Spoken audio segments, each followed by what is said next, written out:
Yo, welcome back to the Fandom Frequency Show, y'all. It's number 11, man. We're hitting those double digits. Hitting them double digits, man. We're getting up there, man. We've almost done the first dozen of these. Can you believe it? It's flying by. I remember we were on our first episode, and I was like, "Oh man, I know we're doing it, recording for this long. Yeah. What do I say?" Yeah, but yeah, man, we're growing, we're moving, we're doing things, man. We've been planning behind the scenes. We got so many exciting ideas. A lot of stuff. All I gotta say is, welcome to Phase 1. Get ready for Phase 2. That's all I gotta say. Phase 2, it's coming, and we got the first big step towards that, guys. We're recording on a brand new multi-track mixer, baby. We're doing it live. We're doing it live, man. We're building up. We're doing it, and we're keeping up the stuff, man. It's called the Behringer Flow 8 for all my fellow audio nerds out there. So, if you haven't heard of that thing before, check it out. If you do any recording, broadcasting, any of my fellow podcasters out there, it's been working out pretty good for me so far. I'm digging it. And we're going to be doing a lot of great things, man. You're going to see some new additions to the show, some new creative stuff. So keep your eyes peeled, man. And if you're listening on podcasts, thank you so much for clicking that download and the play button all these times. We love it. We're almost at 600 overall downloads on the channel. And don't be sleeping on it, man. Over on the podcast feed, we have 60+ episodes. Don't sleep on it, man. We have almost over 100 videos on YouTube, which I just realized the other day. That's pretty crazy. Yeah, we're at like 80 or 90 something right now. That's great. So we're at almost 100 of our first videos on our YouTube channel. Whoa. You know what I'm saying? So it's been awesome, man. We're having a great time doing this thing. Got a little bit of a shorter show today, but we still got some really cool topics to get into.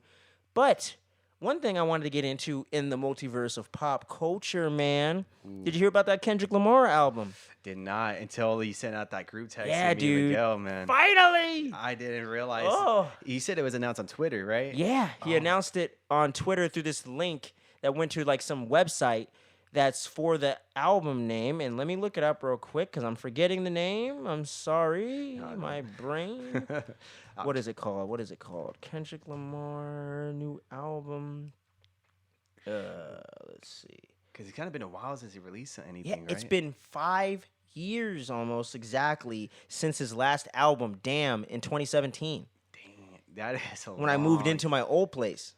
Dude, that's a long time since he released anything for that. Like, it's crazy. Crap. And let me see here. What is it called? Yeah, his upcoming album is going to be called Mr. Morale and the Big Steppers. Ooh. And that sounds like some old school Temptations type shit, classic, Motown oldies and shit. So I love that. I want to be hyped for that one. Yeah, man. Fans of those type of genres. And he did something that was like, and he had like this presentation on the on IG that linked to some that had like a link that had something that looked like Michael Jordan's 1995 comeback press release as well. And he's a big Jordan fan, so I don't know if that has any big meaning for the album per se. Probably. But I just love how he's doing that legend type shit because he's a living legend, man. Yeah, that guy has a lot of great hits. I'm not gonna lie. Can't deny it. I remember when Good Kid, Mad City dropped, and I was a senior, you were a junior. Oh yeah. Every day I heard that album going past my house. Every day. That was a huge thing back then. Yeah, man. It was. You know what I'm saying? Like, I wish I was there back in those days when they were putting out like the Chronic 2001 or something. Mm-hmm. That's what it felt like when we were experiencing a classic album come out when it wasn't a classic yet. But we experienced it, man. Like, I really feel that album is gonna stand the test of time. Even though it's not my favorite from him, I love To Pimp a Butterfly, his second one, the most. I think Good Kid, Mad City is just, it's a staple of 2000s hip hop or 2010s, Yeah, of course.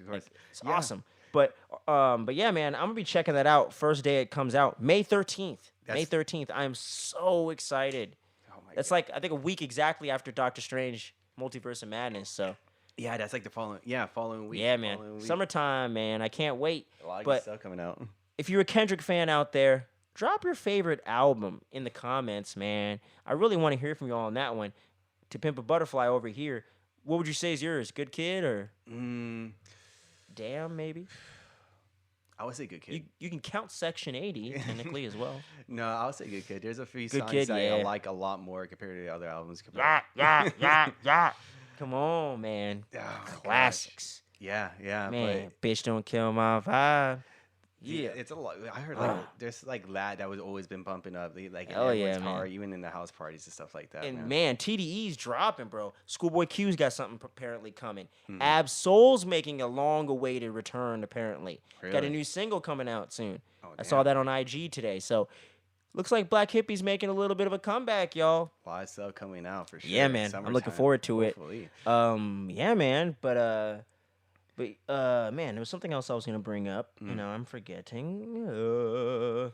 Oh shit. Yeah. Speaking of Doctor Strange, we got to get those tickets, bro. Oh, is it? Oh, yeah, that's right. Yeah, it's been man. on sale this. Was it this week? Yeah, it's on sale right now. Really? Yeah, man. Yeah, we have Tickets are flying. We got to get something. I'm of getting that, paid man. tomorrow, bro. We got to get those tickets this weekend. Hell yeah.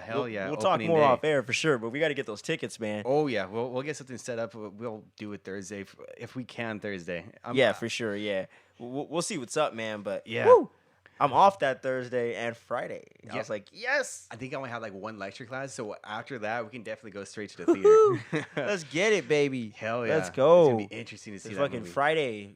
Friday, man. Because I think I might already got myself a ticket to go solo. I think. For Friday? Yeah, no, Thursday. Yeah. Oh, for Thursday. Thursday? Yeah. Okay, so I was we could like, definitely I got shoot my for ticket Friday. like first time it went on sale. I was like, I'm gonna go. I gotta see it for sure. Man, I've been sleeping on that part when they're trying to get the pre-order tickets because like I seen the teaser trailers and I always been like, okay, cool. I didn't really see if it was available for purchase or anything like that already. Oh, okay. So if anything, we'll try to find something for Friday for sure. Hell yeah, man, for sure. I'll keep you posted. Hell dog. yeah. But yeah, man. Multiverse of Madness, man. We're gonna have a big old long spoiler discussion for that one. That one's gonna be intense from what we're seeing, from what yeah. they're showing us already from Man. the teaser trailers. I'm for excited, leading up to man. it. Ooh. Sam Raimi back in Marvel. What Yeah. else could you ask for, man? A lot of cool stuff. A lot of cool stuff coming good our stuff. way. But shit, man. You been watching anything interesting or new lately? New or recent and new. I'm trying to think. Right now, I've been looking at a lot of the DC cartoon shows, pretty much on HBO. I've been watching a lot of that stuff. Right? Harley Quinn's the one I'm eyeballing right now. Like, Really? yeah, I've been seeing clips and they're working on the new season and it looks really funny. So I'm like, I think it's time for me to get on that, but I haven't yet.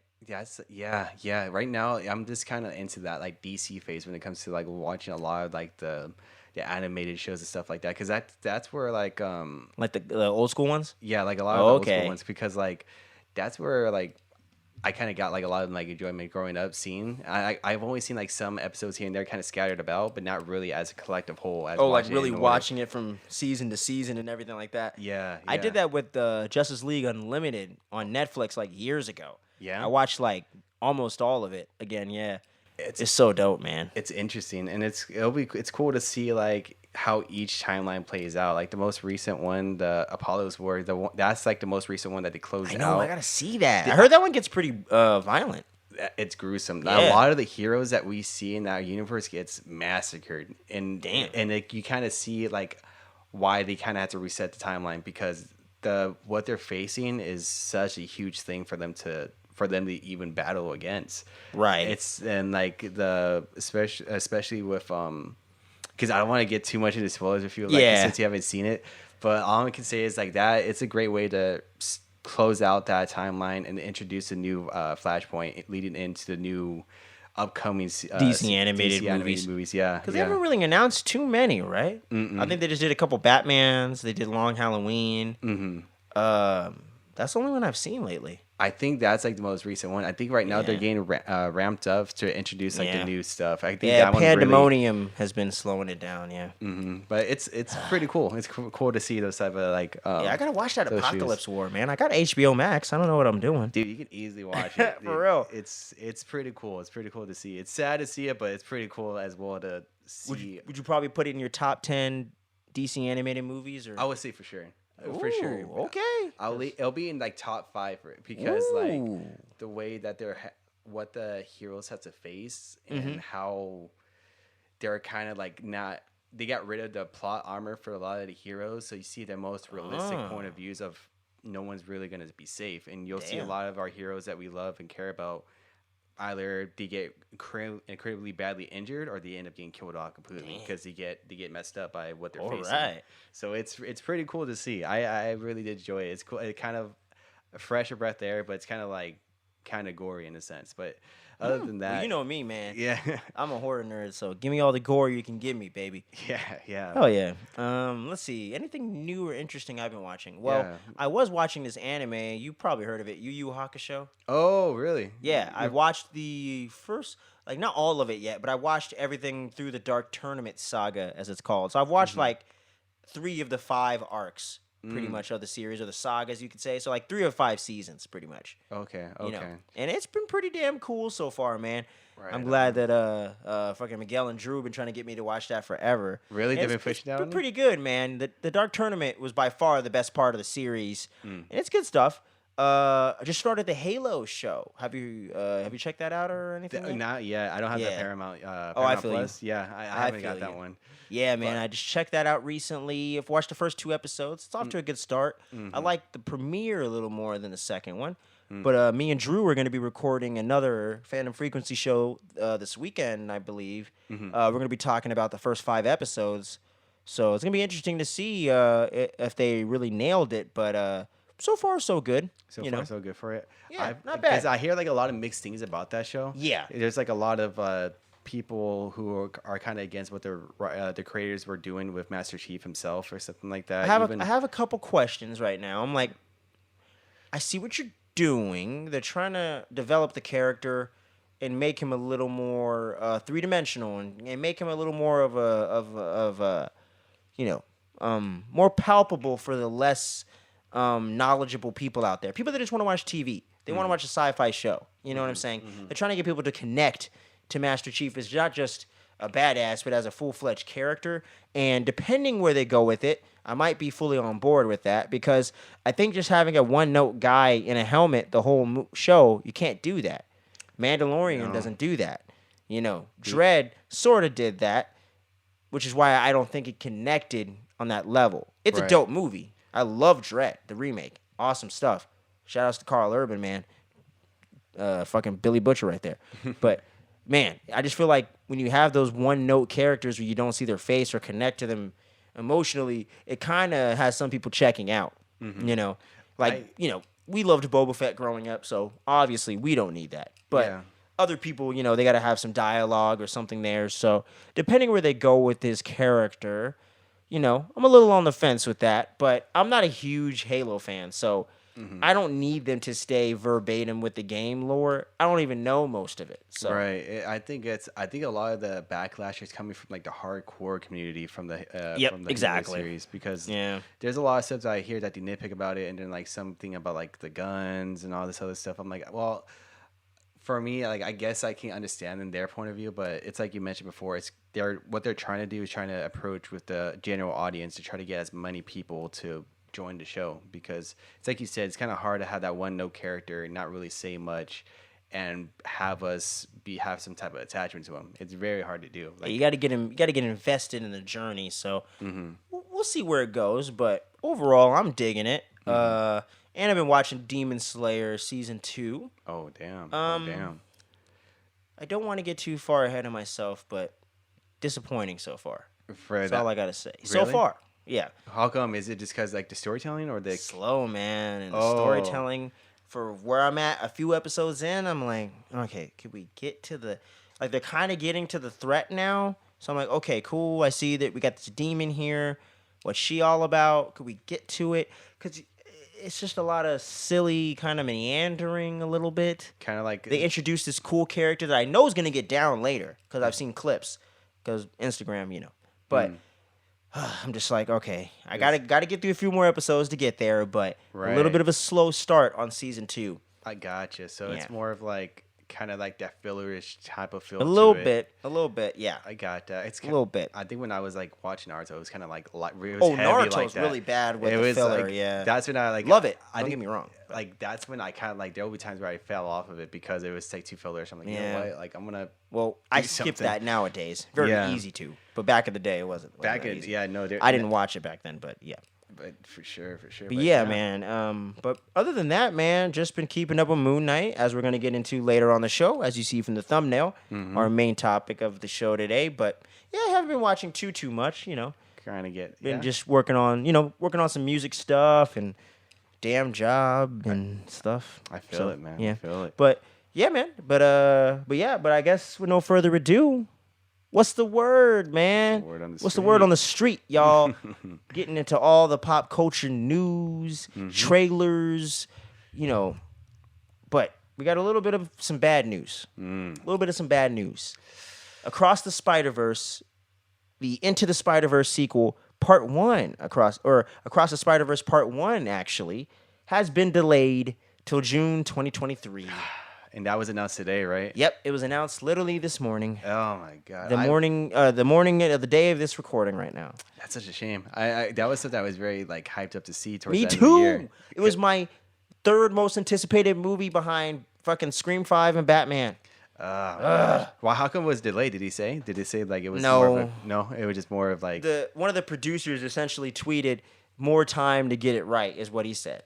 I guess the animation needs more time. And if you see how innovative they were last time, I guess it makes sense. Well, yeah, it's a lot of crazy things that they brought up, especially with the most recent film. That's what caught everybody's eyes for sure. Yeah. So I totally understand that. If it's creativity side that they need more time on, then take as much time as you want. For sure. real. But it's just like, just like damn. It's such a shocking announcement though, because I didn't really know about it until I actually got here and you told me, and I was like, what? It was delayed. You're like, yeah, it's been back till like June, July. Yeah, and I was like, June 2023, man. We got a year and a month. Well, we'll get there eventually. I know, but I was looking so forward to that. Yeah. We're 5 months away. I know. This one we thought this year is gonna be too good to be true. We got a lot of good content coming out. I this know. year, man. We do. I'm getting spoiled out here. Yeah. But DC pushed all their stuff back after Batman and whatnot. Well, the one good thing that came out of that was they moved Shazam up to December. I was happy about that. Really? Yeah, because they were going to put that out next summer. And I was like, fuck, dude, you're making us wait forever for that. And now they moved it up to December where Aquaman was going to come out. Because Aquaman got pushed back to March 2023. And now The Flash is coming out 2023 in June as well. If a certain somebody stops acting crazy. I wouldn't have mentioned something. I've heard Rose recently he got in trouble again. Yeah, he's been getting arrested and shit. You know, I guess we can get into that a little bit. Ezra Miller. And I don't want to use any specific pronoun because apparently he goes as they. They go as they. They don't go as he or she. Okay. Yeah, trying to do it right for my fellow LGBTQ peoples out there. Trying to get it right. But yeah, they have been getting in a lot of trouble. They've been arrested twice in Hawaii in under a month for violent stuff, man. And we keep getting assault charges and shit, bro. Really? And the first people that he fucked with bailed him out. And then on the second thing that happened, he apparently threw a chair and it hit some girl in the forehead. Oh, yeah. My God, bro. And this ain't no fucking WWE, so you can't be doing headshots with chairs, bro. God, and I don't know if he intended to throw it at her or what, but either way, he got a second-degree assault charge. So, and I think he might have got bailed out. I don't know. But I'm telling you, man, if this person, if they don't stop fucking around, they're going to be out of 2 franchises, and a career is going to go right down the shitter, man. Yeah, because for us, like, we already, I'm trying to correct myself. I know. It's like, like, they already had something already got going on for him. Like, they already got The Flash already playing out for coming out next summer, man. It's in the can. So much potential with that is going to be coming out with the DC, and there's a lot of potential for the movies for they to be in, really. I mean, it's such a shame to see all of that going down. And I know. Like I said, he needs to get the consequences for his actions, for sure. Quit being a fucking asshole out there, yo. But they also need some help because this is becoming a trend. This is the third incident in the last year or so. Really? There was video of them apparently choking this girl. Like he was in Europe, I believe, and this girl was like, "Oh, you want to fight?" Like messing around, and then he went up and started choking her and slammed her down to the ground. And the guy recording was like, "Yo, whoa, bro, whoa, like chill, like." And I was like, "Yo, what the fuck happened there?" DC and Warner Brothers never addressed it. That's another thing. Yeah, I was gonna say they swept that shit under the rug, and the reason being that it kind of went under the radar. We had BLM protests and the pandemonium shit in full swing. So you had racial tensions, an election, and people fucking arguing over science and shit. So with all that going on, people weren't really paying attention. But now that things have kind of calmed down since then, now everybody's paying attention, especially in post Will Smith slap world. Everyone's paying attention to celebrities acting a fool right now. And I'm telling you, man, Ezra Miller, you got to get your shit together, yo. Yeah. Or we ain't gonna be hearing much from them anymore. Yeah, that's just factual. Because right now, like a lot of stuff that's being committed, I mean, it'll drive out the actors, any actors, actresses out of the business. Like straight up. He keeps it up. This white privilege, they keep it up. This white privilege is not gonna save you. I'm telling you, man. But hopefully they get their shit together, get whatever help they need, and stop acting crazy. Because I'm telling you, if they don't, by the time we see Flash, then gonna be recast and they gonna multiverse this bitch and have a new Flash up in there. I'm telling you. I feel like a lot of the casting for DC, I think there's gonna probably be like a big kind of like not like a big reboot maybe, or maybe a little bit, like a soft reboot because Discovery just merged with them and they got plans apparently to do that. So it'll be interesting to see where the DC franchise future goes in general, and especially concerning Ezra Miller. But we'll have to keep waiting and watching and seeing what goes down, man. But for sure. When it comes to stuff dropping, Stranger Things Season 4, Part 1, coming out May 27th, baby. Same day as Kenobi. So much content. I can't handle it, y'all. But too much. We're back in Hawkins. We're in Hawkins, and we're going to be in California and Russia all at the same time. That's going to be interesting. I just showed you the trailer, my man. I'm pretty excited. I'm fucking hyped. Yeah, it's been okay. So before we even get into the season, the most recent season, how long has it been since like the very recent season was dropped? Oh, season 3. Season 3. It had to be two to 3 years. Right? I'm thinking it was summer 2019. Is what I'm thinking. Because like my gosh, like when I seen something around 4th of July 2019. Yeah, it's been a while. Like no, not season 1, season 3. Oh, it's showing you for season 1 type of stuff. Oh, got you. Because that was 2016. Because I watched it the first day or so it was out. Right. Because it's like for sure. I think before we even enter season 4, I definitely gotta rewatch season 3. Yeah, bro. It's been such a long time. There's crucial shit going down. You definitely got to. Yeah. Because like here it is. It was. Oh, I was right. 4th of July 2019. Wow. Yeah, man. Been some time. That was a crazy summer. Yeah, for sure. Bad shit, good shit, really crazy summer. Yeah. But and you know why. But yeah, man, fucking. So it's been. Man, I can't believe it. It's gonna be almost 3. Well, by the time part 2 comes out, a few days, or July 1st, it would have been 3 years since then. So yeah, man, it's been a minute. Yeah, a long time, and I'm pretty excited for it. I mean, it's gonna be too. Cool to finally see all of our beloved characters come back to the screen and tell us more about what's going on. Because we've got left with a big cliffhanger in season 3. I know, and we were like, "What the heck?" And a lot of people were excited for it, and then a lot of stuff happened in 2020, the pandemic, a lot of things, a lot of production was pushed back for a good chunk of time.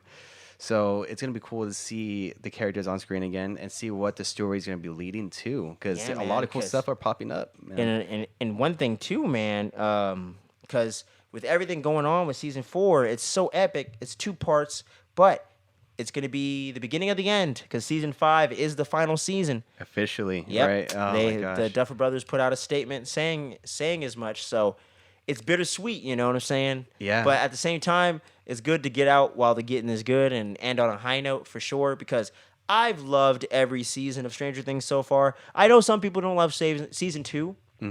I do think it's the most flawed of all the seasons so far. But I don't get the hate for it personally. I don't think that episode with her going out of town to Chicago was that bad.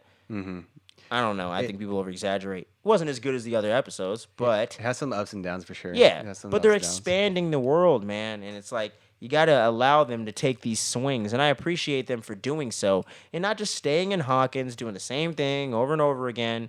You know, they broke it up a little bit for season 2. Season 4, what I'm looking forward to, is having these different parts of the group between the adults and the kids being in different places. You got Will, Jonathan, and Eleven in California trying to be normal for a little while, leading up to spring break, apparently. And then you got Mike, Dustin, Lucas, and I'm forgetting his name, Steve, Robin, and her brother, or someone like that, or her real-life brother, Ethan Hawke, and Uma Thurman's son's in this. And I think he's the dungeon master guy that was in the trailer that was playing Dungeons and Dragons with him. I think that's him. Yeah. I think. That was playing the guitar. I think that was him. Which was fucking awesome, by the way. Yeah. Looked like some fucking, like a Megadeth video from 1986 or some shit. Pretty, Give it to me. Before I even see it from the trailer, I was like, oh, damn. I love it. Shit. It's like... It's going ham on that, man. So good. Ham. But, yeah, I love how, like, everyone... They're in Hawkins, and then you got Hopper in Russia, and I don't know, and all that stuff. So it's like... It's going to be cool to see how all our characters... kind of come back together and meet in the middle somewhere and kind of intersect, which I believe is going to happen in the Upside Down because I think they're all leading to that point.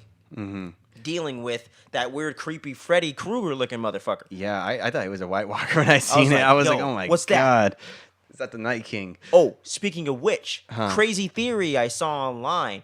I don't know if I subscribe to it, but could be a pretty crazy twist or plot point. What's up? People are thinking that creepy-looking creature guy is Billy. Because apparently someone said that he has blue eyes, and Billy has blue eyes. It could be. I'm like, what? What? That will be... Did they do to Billy what they wanted to do to Will? You know what? You know what I mean? That's most likely... That could be a pretty solid theory. And that'll be a great way to... keep that character around. Yeah, that was the way that I made that theory kind of make more sense. I was like, oh shit, yeah, I can see that because like it'll show us like the alternative route of what would have happened to Will if the gang didn't really find him at any point in time. But regardless of the identity of if that's a person from our world or whatnot, I'm excited that they're mixing up this upside down Demogorgon stuff a little bit, and you know those bats that were flying around the mansion or whatever the fuck, those look cool as hell too. And I was like, man, I'm so happy they're bringing in some fresh elements into that because that's one of my complaints with the show, especially in season 3. I felt like it's like we've been there, done that when it comes to the threat of the Upside Down. Yeah, I'm tired of seeing the same spider thing and all that, and the mind flayer and all this. I need something new, or tell me what's the end game, or who's the big bad of this? Like, what's the point of these creatures in the Upside Down? Like, what is the Upside Down? Like, I need some answers, you know? So I'm hoping these 2-part season 4 starts to lead us that way and give us something a little more fresh and creepy, you know? Yeah, of course. Because, like, that's a huge question for everybody. Is like, what is the Upside Down world and what's their background? Because we know, like, about the Demogorgons going through, but why are they going through exactly? What's the end game, you know? Yeah, who's sending them through? Is there a mastermind behind it? What's that mastermind's goal?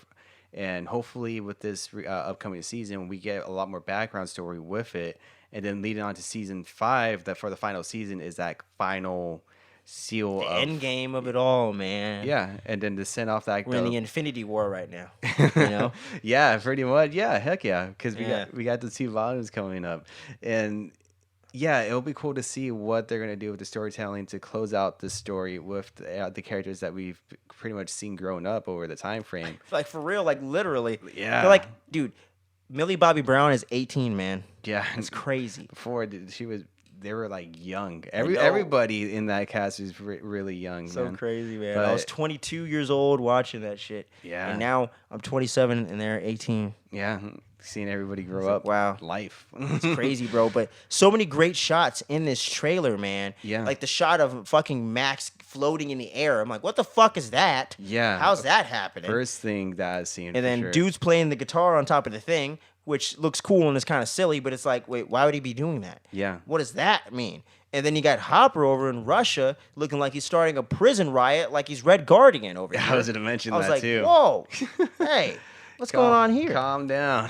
and the Demogorgon's running out into the crowd in Russia. So it's going to be interesting to see how Russia keeps tying into all what's going on.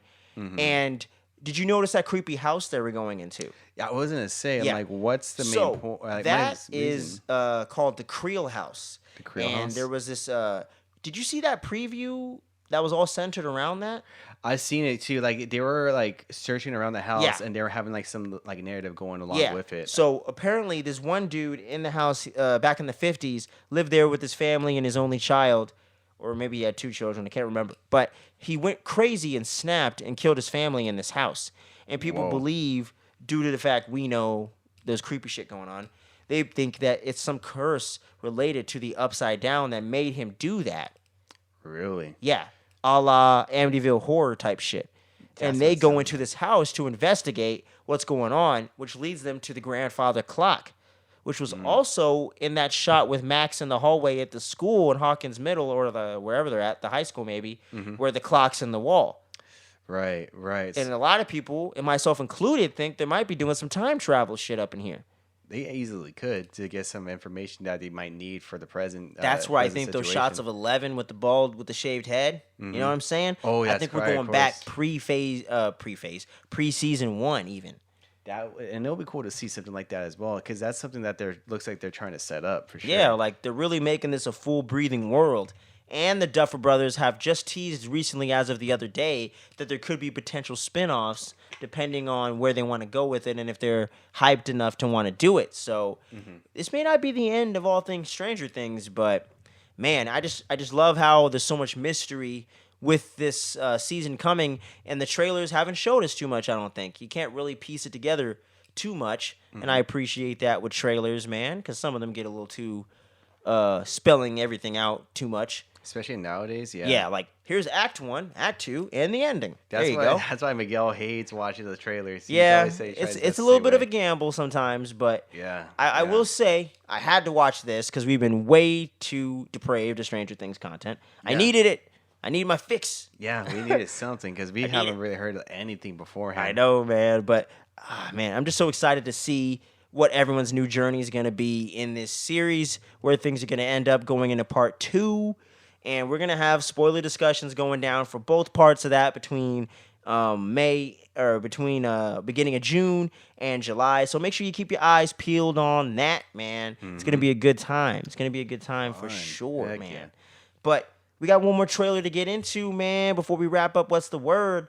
Thor, Love and Thunder, the long-awaited teaser trailer has arrived. My God, they released these things so close to like the actual release. I love that though. I really hugely do appreciate, because we don't really get that with any trailer. 6-7 months out, and then they got 2 more trailers, and then the final trailer, TV spots, and I'm like, enough. I'm going. That's why like I kind of like. Even though I love the Doctor Strange trailers and stuff like that, I wish they only kept it with that one trailer, and that's just it. Oh, the one that we saw at the end of what was that? Eternals or Spider-Man? For Spider-Man, right? For Doctor Strange? Yeah. It was at the end of... I think it was Spider-Man. Yeah, it was No Way Home for sure. Yeah, because it was introduced like to the multiverse and everything. Yeah. That's why I was trying to be extra sure. But yeah, like I wanted something like that, because it's like it'll be cool to not get too much feedback from what we want to anticipate and exactly. Get surprised, too exposed. Man. A lot of like something like if we would have seen like the wheelchair like roll in in theater, and we didn't see that in the trailer, I think a lot of people would have lost their mind. I know. I think that's what kind of kills like the suspense, that anticipation of who we're going to actually be able to see. Yeah. Like, that's what I really do miss of seeing of the theaters, of seeing that huge, oh my God, he's fucking in it.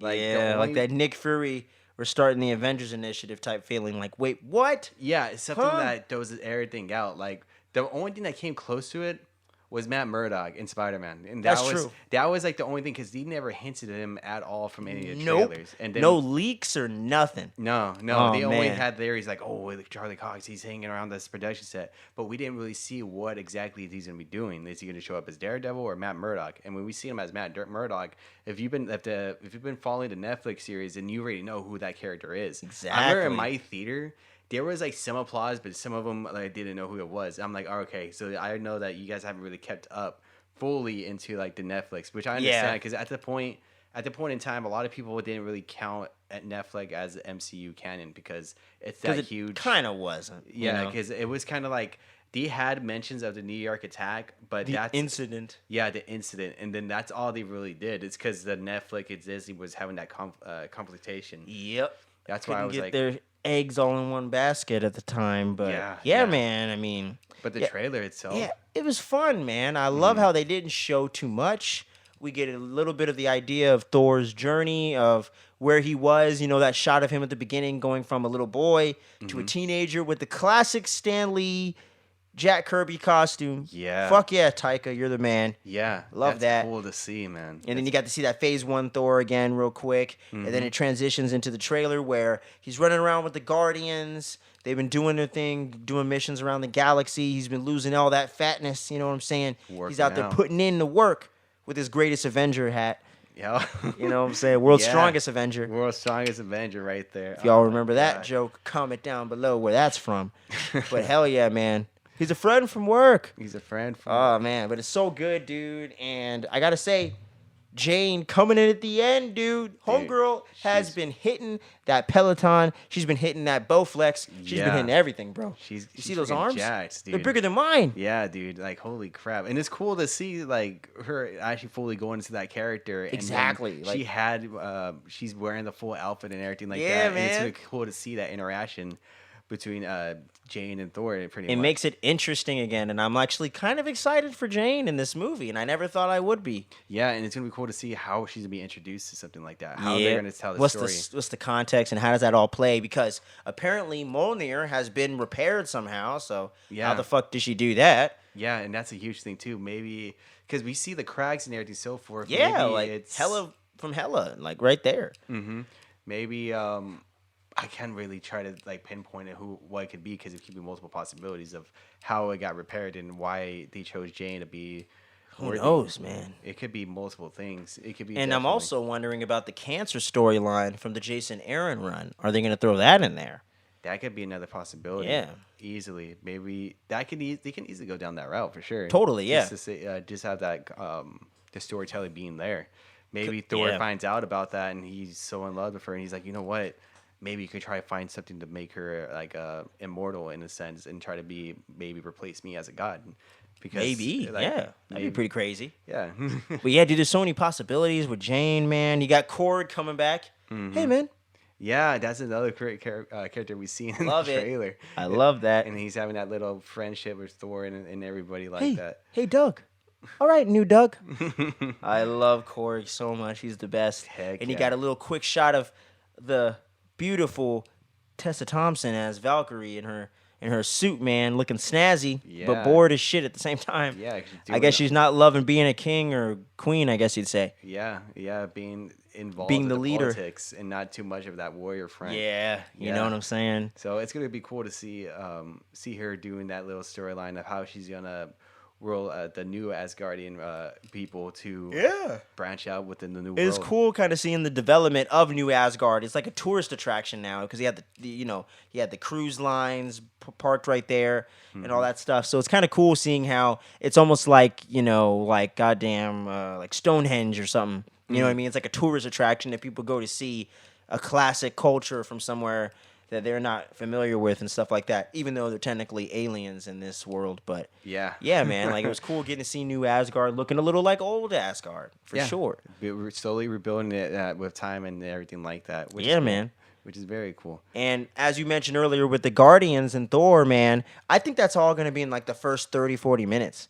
I feel like that's going to be it too. Like something's going to happen between Star-Lord and Thor. Like there's going to be like some beef or something. I actually like think that. It's not going to be like that. I think Thor is going to be like, you know what?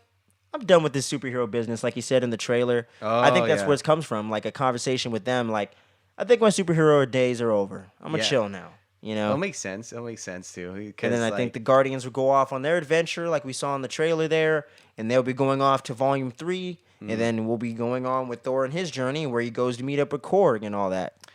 Yeah, and it'll be a good sense to see that character development because Thor himself over the years they've done so well with his character arc, man. Like Iron Man's is definitely a little more emotional, you know what I'm saying? Captain America and Thor though, I'd put it right on the same tier. Like he's gone through so much like changes over from phase 1 to phase 4. And I was really sitting down thinking about it today, and I was like, damn, dude, like that's crazy how he went from this brash, like arrogant, self-righteous, like noble to just like a fun-loving, almost like surfer kind of guy, almost in a sense of where now he's almost going full hippie mode. Like, I'm gonna meditate, man. I'm burying the axe. I'm putting my arms down, and it's time to chill and relax and figure out what does it mean to be a god. You know what I'm saying? Yeah. And I just love that whole journey of trying to find yourself as a person because I feel like we're all having that struggle, and we're all in the middle of that. A lot of people in our age bracket between 25 and 35, we're all trying to figure out what's our destiny and what's our purpose and why are we here on this world, you know? Yeah. So I think that's just really like relatable and just continuing to humanize Thor, you know? Which is going to be great to see his character finally get the chance to unpackage of what's been going on with him, even from Infinity War to Endgame. Yeah, dude. Even the loss of his brother, of Loki. I mean, his brother, his people, his mother, his father, handled to his best friend as well. Heimdall, good point, man. He legit, and he even lost Iron Man, one of his buddies from work, his closest what would you say, allies, I guess. Yeah, and he lost him in battle. He even lost Cap technically in battle as well. Yeah, because Cap, he retired officially.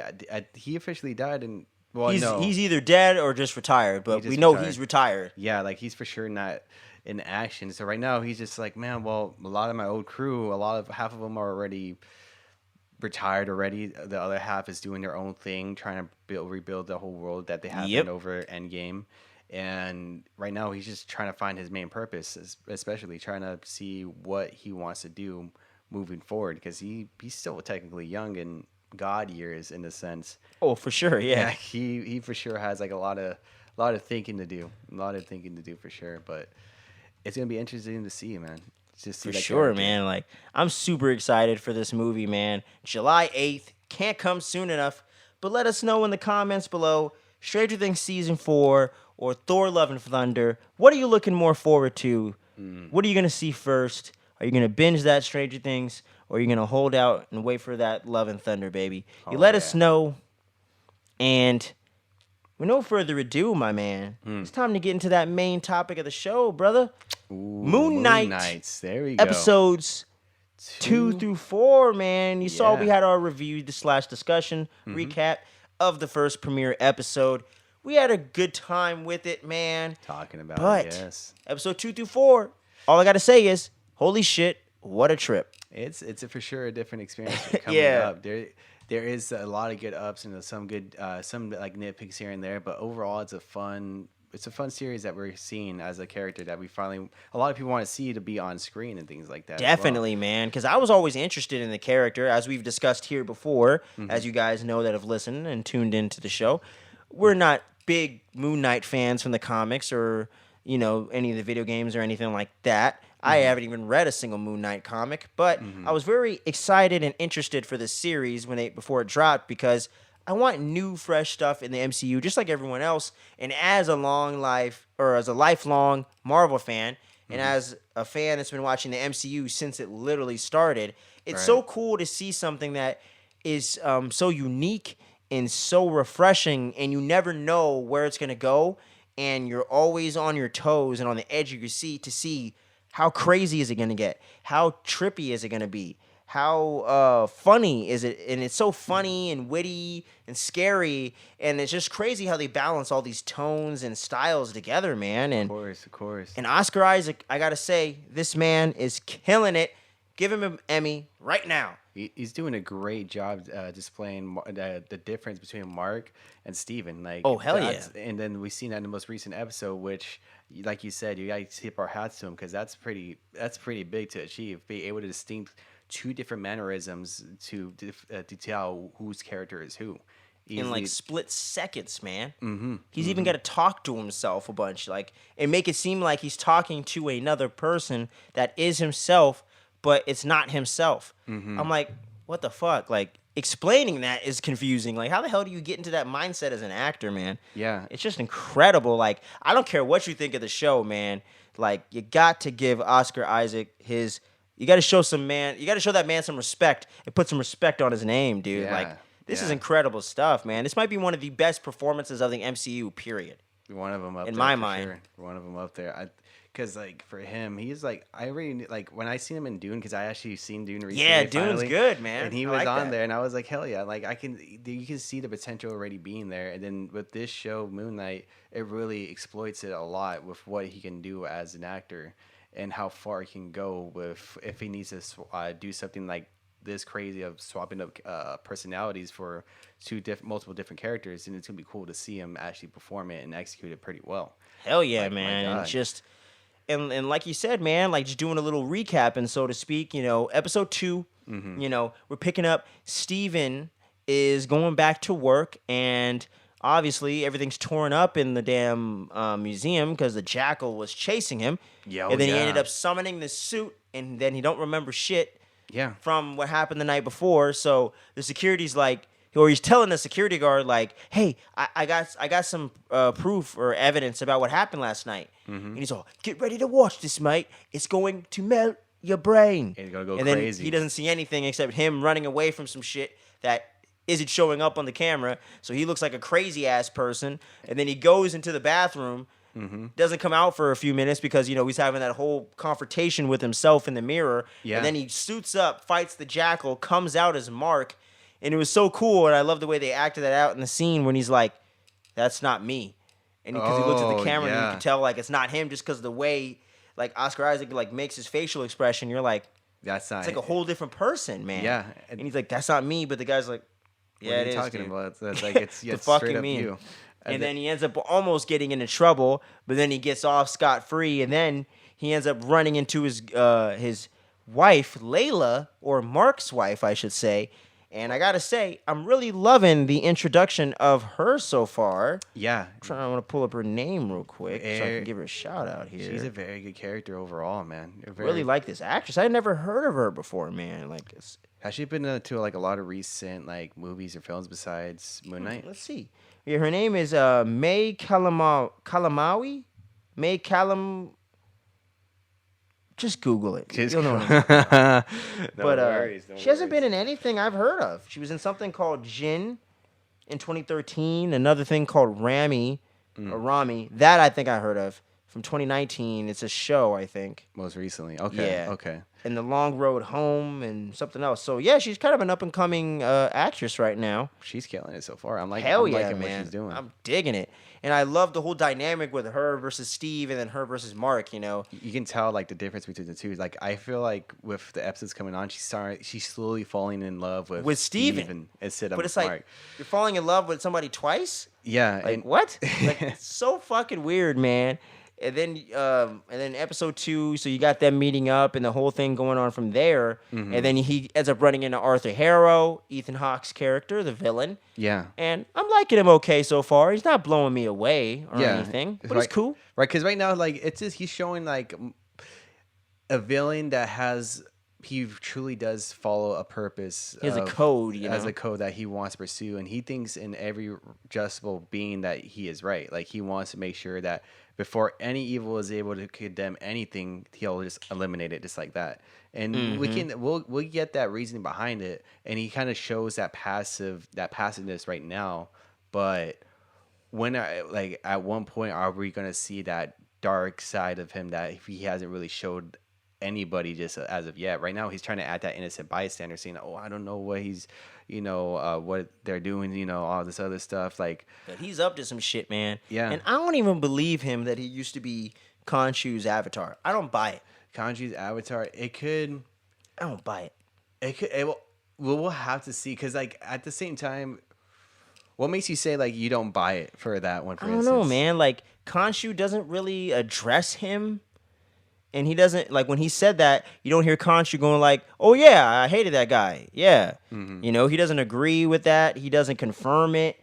You know what I'm saying? And that's the weird thing to me. I just like, why wouldn't they confirm it, you know? That's another, and that's probably something we might see in the next episode. Maybe some more background story with that character, if it was true or not. Because like right now, like I can see it too, of him being the previous avatar for Kanju, because maybe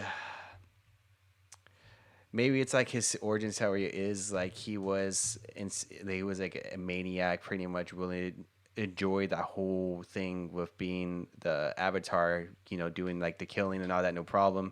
And maybe he's seen something in his time, like in his story, that probably thought he was in the wrong or something like that. Maybe something like that might be involved within the next episode to explain that a little bit more. But the thing is with that character is that we only know that he is like how he always claims is that he was a previous avatar. He feels like following what was that guy's name that he's currently following right now? Ahmed. Like he's feeling like this is the right choice, and he kind of tries to keep everything on the down low. What we've seen so far in episode 2 is that he's trying to be that, you know, that good cop, in the sense that positive, I guess, voice, trying to ease Steven, saying like, you know what, that I know who you're talking with, I know who you're dealing with. He's kind of reciting what Kanju is saying, and pretty much trying to like win him over so he can hand him over the scare. So True. That was like the only thing that I'm trying to like get that feel for that character, because it's kind of hard to see pinpoint where that character is. Yeah, which I do enjoy to a certain extent, but yeah, I'm not loving him, not hating him. You know, kind of in the middle for me right now. But yeah, man. So he ends up going into all that, and then they end up getting into some fight in the middle of the streets with the Jackal again, and then you get the whole Mr. Knight reveal, which is all some in the suit. He's like, "What do you mean?" And then I don't know what you mean. And that's when boom, Mr. Knight shows up. And I love the look of it, you know, straight out of the comics, man. They did it verbatim. Yeah. And it was a lot of fun, man. I like the whole thing where he's shadow boxing the damn thing. He's like, come on, let's go. Let's go. He's getting that confidence boost finally. Yeah, then he's getting his ass kicked, and people don't see what's kicking his ass. They're like, dude having a seizure? That's right. And then like, they were what? like, and you just see him get tossed around. And they were like, oh, he's a proper drunk. Don't even worry about him. And that's when Mark comes in, I think on that trolley or that bus. Yeah, they were saying, hell of like, a punch, man. Yeah, he was like, hell of a punch, but look what you're doing around you. You're causing all this stuff going on. Let me take over, and I'll get the Jackal away from everybody. Yeah, discreetly. No problem. And then he moon knights it up,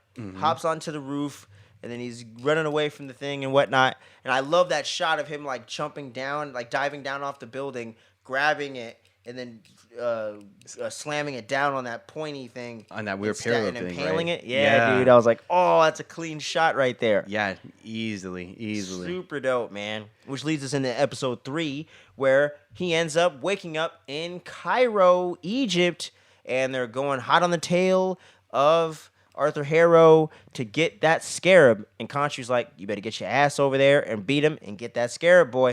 Or I'm going to take your woman and turn her into my avatar. Which I wonder if he was dead serious about. That's another thing. Or was he just manipulating Mark? Because that's kind of what I feel. I think it's a huge thing of manipulation, because Mark he feels like that he's very serious about it. That's why he's willing to do all this shit and be his avatar of vengeance. Yeah. But yeah, man, so we're going into Cairo, Egypt. He's there chasing down some dudes as Mark now. And he's like, yo, where the fuck is the thing? Where's the tomb at? I want it. Where's the scarab? And then he's beating the shit out of these guys. And the action scenes aren't anything to write home about, as we were discussing off camera before, off the air. But they're good action scenes. They're not bad. And I can tell what's going on, you know. Mm-hmm. It's not like Resident Evil, the final chapter, where you don't know what the fuck is going on half the time. I feel like with like the fighting scenes, like especially what they showed us in the earlier episodes, I wish it was kind of showing us that gory detail that you've seen, like what Mark did. Because like if you seen it was like episode 2, right, when he got caught off guard and everything like that with what's his face and that weird was it episode 2 or episode 1? It's like when he woke up in that plains field and he ran into that town, and then that was episode 1. That was episode 1. Yeah, and we seen that gory detail. I'm pretty sure. it was episode 1 because that's when they were doing like the balancing. If I can remember, the scales and all that. Yeah, showing the power of Ahmed. Yeah, like, Ahmed, I should say. I think like what they're showing, keep on showing, displaying, like how we mentioned with episode 1 is like they show the gory details afterwards. I kind of wish that they kind of showed it in the present time of when they're actually doing the fights and stuff like that. Yeah, or at least to that extent of brutality of what makes Mark, like why he's able to do so much of that extent of his skill set. That leads us to another discussion we were having off the air, which is one of the most interesting points of the show so far, where at one point he's going to hang the guy off the cliff. And he's like, Khonshu tells Mark, like, hang him off the side of the cliff. He'll tell you what you need to know. Mm-hmm. He's like, all right, fine, whatever. So then he does it, and the guy's like, praise Ahmed. Cuts his fucking scarf off and falls to his death. I'm like, yeesh. Yeah, he's willing to go full committed Homie on that. Is fucking down for the he is down for the cause. Yeah. And then he's like, oh shit. And then he ends up snapping and having his little seizure moment. And then it appears like a whole nother personality took over we haven't met yet. Because when he wakes back up and snaps back into reality, he just stabbed the fuck out of some dude. And he's like, whoa, what? Right. What the hell? Like, and then Steven, he's all asking Steven, like, did you do that? Oh, Steven's like, hell nah, dude. You're the killer. You did it. That's right. And he's like, no, I didn't, dude. And that was something that a lot of people were speculating too. Because I thought at the ending of episode 2, with him like even sitting, like him drinking, and then you just see him looking at the reflection. I felt like there was another personality that wasn't even Mark. It was. I feel like it was that third personality that we've seen for a brief moment. And we're going to see more of him within the next couple of episodes. Seems like it, because if I'm not mistaken, it seems like they're taking that third personality from the comics called Jake Lockley. Mm-hmm. And from what I've heard from the brief readings of him, he's supposed to be like extremely brutal compared to Mark, and even with Steven, like he lacks more compassion and everything like that, and he's really a lunatic. And that's why, if I remember, that Mark and Steven kind of work with each other, balance each other out to make sure that they keep Jake at bay, and to the point where he's not able to take over the body. Because if they do, that's pretty much full on ruthless brutality type of things going on. He's kind of going on that killing spree in a sense. Yep. So I think they're gonna start getting to that, like you said, episode 5 and 6. We'll see where it goes, but they might even leave that as a cliffhanger at the end to set up the future. Who knows? Yeah, they can definitely do something like that for sure. Yep. But yeah, man, as we keep going through Cairo, you got Arthur Harrow. He's out there, digging. They apparently have found the spot to her tomb. At that so point, they're doing that thing. And then Khonshu's like, oh, shit, bro. You're losing track here, man. You gotta catch up to this guy. And then he ends up running into Layla all out of nowhere, coincidentally. And then they start teaming up and going on from there. And you get full-on 1999 Mummy vibes right there. I love it. Brendan Fraser, Rachel Weisz is a total vibe they're going for, and I'm loving it. And then you get the whole back and forth with their deteriorating marriage and all that stuff. And then they're going to go meet up with that one guy that can get them to the tomb.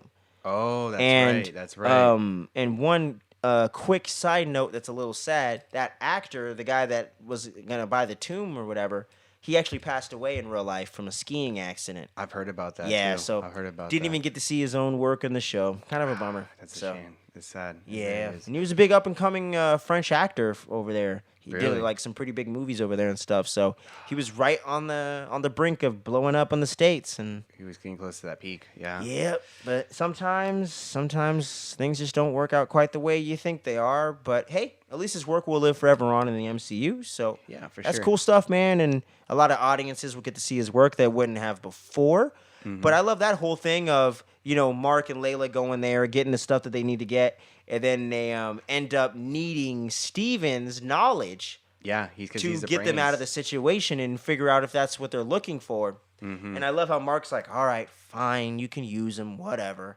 And then they end up going with Steven and stuff, and they almost get their asses killed. And he's in there talking to himself, talking to Mark, but from what they could look at, looks like he's talking to himself and shit. Yeah, he's going crazy. The big old Moon Knight fight ensues, or first Mr. Knight pops up, and he's like, all right, everybody, just chill the F out. And then he gets stabbed a bunch of times with rods, and he's like, take the body, take the body. You know what, take over. I'm done. I can't do this. Fuck this shit. I'm out. Yeah, pretty much. And then that's when Mark has to like kind of regain that upper advantage that he had beforehand. Because before he was killing everybody left and right, throwing out daggers, messing people up, breaking dope, legs. Bro, I love when he jumped out with the cape and it turns into the shape of a moon. Yeah, like, that was pretty cool to see. Oh my god! And then his ass just pops up on the top of the thing out of nowhere. I'm like, oh yeah, took Batman shit times 10. What the hell? Pretty much. How'd you get up there? He just did it all with ease. And I'm like, man, and that was a pretty cool action scene. I think that was probably maybe the coolest one yet with Moon Knight, I'd say. Mm-hmm. I can't wait. I have a feeling a lot of it's going to be coming up in episode 5 and 6. Hey, I hope so, stuff. Man. And I don't mind the show isn't super action heavy. I actually kind of like that, you know. Get more kind of like Loki. Loki was kind of in the same vein, like that. Okay, gotcha. But and as you guys know from my recent ranking, that is my favorite show of the MCU so far. Mm-hmm. My number one. But yeah, man. And then you get leading up to where Khonshu's like, all right, dude, we're gonna have to take a meeting with the gods, bro. Yeah. But I'm not going. You're going. You're gonna have to go for me. You're gonna talk for me because they see my ass, they're gonna turn me into stone. All right? Mm-hmm. So then you get that whole scene, and the one of my few criticisms of the show comes in right here. Also with the action thing, I wasn't loving the portrayal of the gods. They seem very boring and one note to me, and it was probably intentional, but I just wish they had a little more personality, you know? At least something. Because, like, I think if we recall, the first meeting, they were summoned. I guess that's with, they go into that little portal, and then that's when Mark came in, and he talked to one of the gods. I forgot her name. Yeah, I can't remember her name But either. she said, like, oh, if it's going to be your first time, don't worry. It's gonna be weird Oh, I for think everybody. I got it right here. Oh, you do? Ya'll, the avatar of Thor. Ya'll. She was like pretty much a musician, a harmony musician, right? Yeah, like I remember like they were talking about that. I could see like why they could add more personality with those gods, but I guess probably at the time frame of what they were trying to explain throughout that whole episode. And I think, like I said, I think they're going for more like that noble, very boring type. I don't know. I don't know if boring is the right word, but just not very one note, you know. And it's just I don't know. I just feel like Khonshu isn't, so I don't know why they are. But anyway, but it was a cool scene overall, and once again, just shows another credit to Oscar Isaac's acting when he's all. He's taking when he's like possessed by him talking as him, he's like and then you can tell for like especially for that character, that's the first time him actually being able to be taken over like that. Yeah, he's like, whoa, what the fuck? He's like, what is this going on here? And then that's when they were having that argument with what Arthur has been doing throughout the whole time, saying like, you know, like he's doing all this, trying to bring back I forgot what was it, Ahmed? Yep, Ahmed. He's saying that he's trying to. Yeah. And he's like, what the fuck? Fuck off. He's full of shit. And they're like, nah, we believe him. I'm like, you hate Khonshu that bad? Yeah. And Jesus, he has no evidence. Yeah. I think that's like the whole other thing too. It's just like innocent, never. You're always guilty, I guess. Yeah, and then that's why later on when they do get summoned again, that's when Khonshu has to do something that's like that was unthinkable later on in that episode. Right? Yeah, man, that was so cool too. Where they're fucking changing the sky or whatever, going back in time. So they could get the constellation to go through the map to find their way or whatever. Mm-hmm. Super brilliant stuff. Cool, and I was aware that the Egyptians did travel that way. So that was kind of cool, actually knowing some history shit for once and seeing it pop up in something like this. I was like, oh, shit, I actually knew that. That's cool. That's awesome. And I love how they use real-life Egyptian culture and mythology and folklore and all that to go along with the show and the plot and everything, moving it forward. So I like the smartness of that without being pretentious. You know what I'm saying? Right. So yeah, it was cool to see that. I mean, when that scene popped up, I liked the visual effects for the whole thing. When it finally really well done. Officially sped up, I was like, oh heck yeah. The visuals for the show is pretty cool overall. Why in the fuck is Doctor Strange or somebody not paying a visit? Yeah. Nobody saw that? That was another thing too. I was like, where is Doctor Strange at this point? Like, I swear. Well, if he'd ignored WandaVision, then. That's another thing. I wonder what's going on with Doctor Strange, bro. Like, he would have been popping up as like, yo, what the fuck is going on here? And it's that classic MCU. They're not in this movie, so don't worry about it. Shit. There's no explanation. Yeah. You know, which is fine. I'm used to it by now. We're fucking 12 years deep or 14 years deep into this thing. Unless at this point he's in the multiverse already and he's dealing with all that stuff. Oh shit! Hey, maybe we don't know the timeline of this show yet either. They just said it's like right after Hawkeye. They did? Yeah, they said it's like it's sometime like after the Hawkeye. So 2025. I think so. Oh shit! I don't think we know exactly where Doctor Strange is at. No, well. I don't know. We just like know that it's after WandaVision and they kind of like we don't know exactly when at point in time is no all idea. that going on. Because I would have felt like Doctor Strange would have popped up like, yo, I know who all you people are. What the fuck's going on here? Like, yeah, exactly. Like, it's affecting the whole world. I mean, this is something I gotta take control of. Yeah, well, who knows? Well, I guess technically the Sorcerer Supreme right now is Wong, so I guess Wong's the one fucking up. Yep, I mean he's doing a shit job. Come on. God damn it, Wong! Stop getting your tuna melt. Yeah, I mean, go over there and save some people. Save people. But yeah, man, and then going into episode 4, which was starting off as my least favorite for a while. I thought it was a little slow getting started. Yeah. And, a little bickering between Mark and Steven's like, okay, whatever, we've been there. Yeah. Yeah, we've seen it in the first couple episodes for sure. That's how I felt too. A little bit from that. But once they get into the cave or the tomb or whatever the fuck, and they're going to go raid that tomb, shit kicks up to 11. We're going full on Sam Raimi Evil Dead with the damn fucking, not zombie, but it gave me that vibe. But the mummy running around fucking trying to kill him off and shit, and Layla's scared as shit fighting this thing off. Yeah. And I was like, whoa, what is this thing, man? Steven's like, fuck. Yeah, even Steven was like, what the heck is that? Like, because that thing, the way he moves around and the way he like even sounds, he's like clicking everywhere. So savage. Yeah. Reminds me of the creatures in the horror movie The Descent from 2005. Ooh, okay. You know what I'm talking about? Yeah, I think I've remember seeing like a glimpse of him here. Modern classic, bro. You got to check that movie out. Yeah, excellent stuff. Yeah.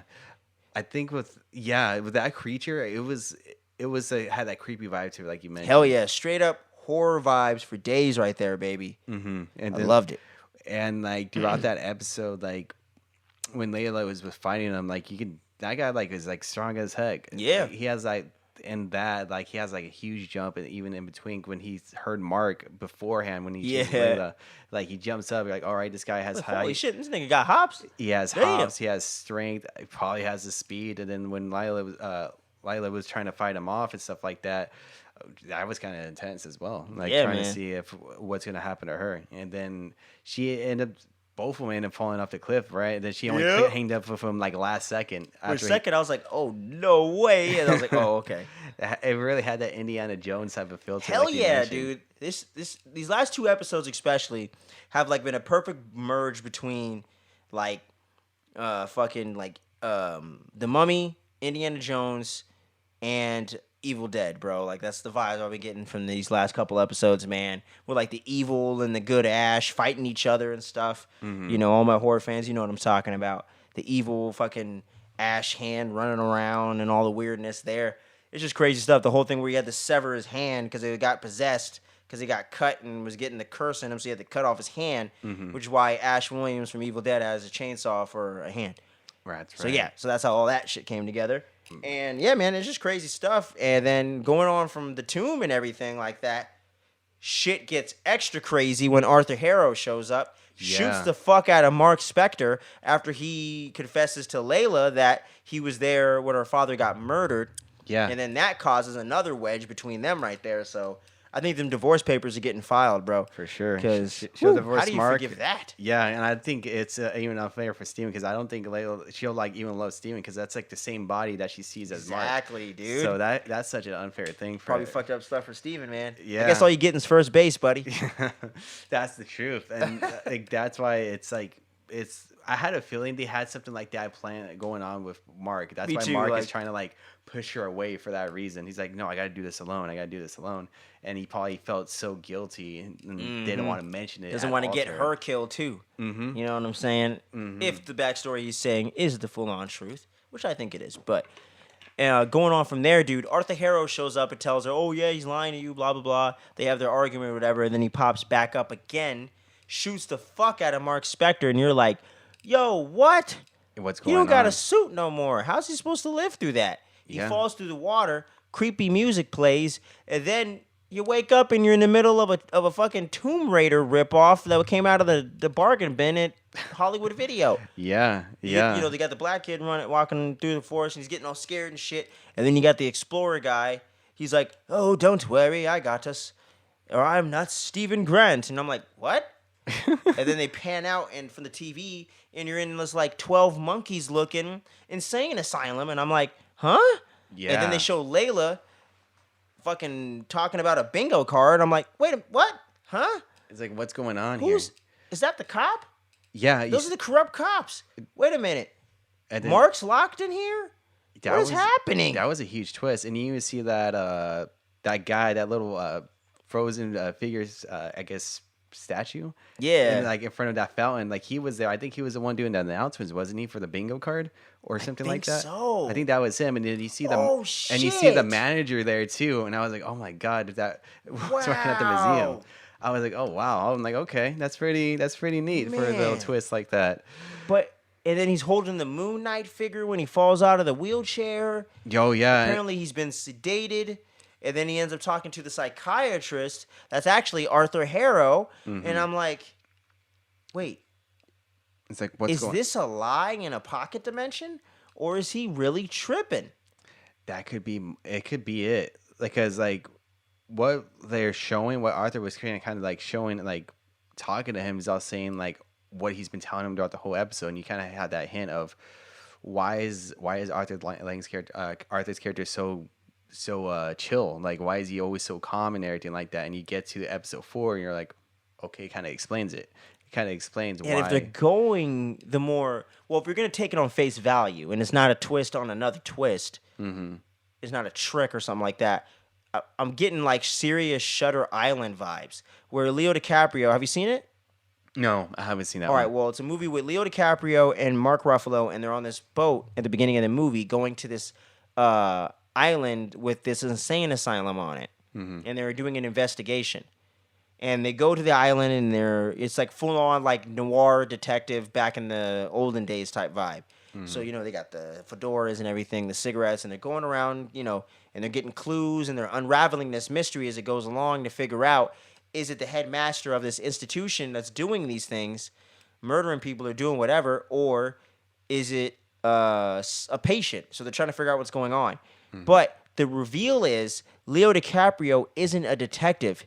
He is a patient. And his partner is his doctor. Oh, shit. And he's been leading him on this fantasy of his to try to get him to confront the fact that he's crazy and his wife killed their kids, and this is the whole reason why he snapped. And he was a detective, but he's not anymore. You know? And I was like, holy shit. And when you look back at the movie and rewatch it, you can notice these different clues, and people in the institution recognize him, and they're all coming after him and stuff, but he doesn't understand why. And I'm like, he's so caught up in the lie that he's built inside of his head that he can't even face the truth. And like Arthur Harrow was saying, in this series of Moon Knight, reality is what you make it. It's dependent on the perception of the person. Right. To a dog, a pen is a chew toy. To us, it's a writing utensil. It's both the same. They're both valid, you know. So it's just crazy the way that I don't even know how to take this. And now it just reframes everything we've seen up to this point. So I don't know where the hell we're going with this. Which is going to be interesting. I would say during the whole Salem process, at the very last the last 2 minutes, it kind of threw me off with that what was that hip hop little hippo, I don't know, little thing? Hippo, the talking hippo. That Egyptian threw me hippo? out. Yeah, God. It's something. It was something like that. And then you got Mark and fucking Steven separated somehow as two different people, literally now. Officially. And then they run into this hippopotamus thing, and he's like, "Hi," and they're like, "Ah!" They were freaking out a lot. I'd be freaking out too. I'll be like, "What the frick?" Like, especially in their point of view, like, because what they remember, they got shot and killed, and they don't know what happened afterwards besides waking up at that place. Yeah. And I'm like, man, this is so like 12 Monkeys meets Shutter Island and shit.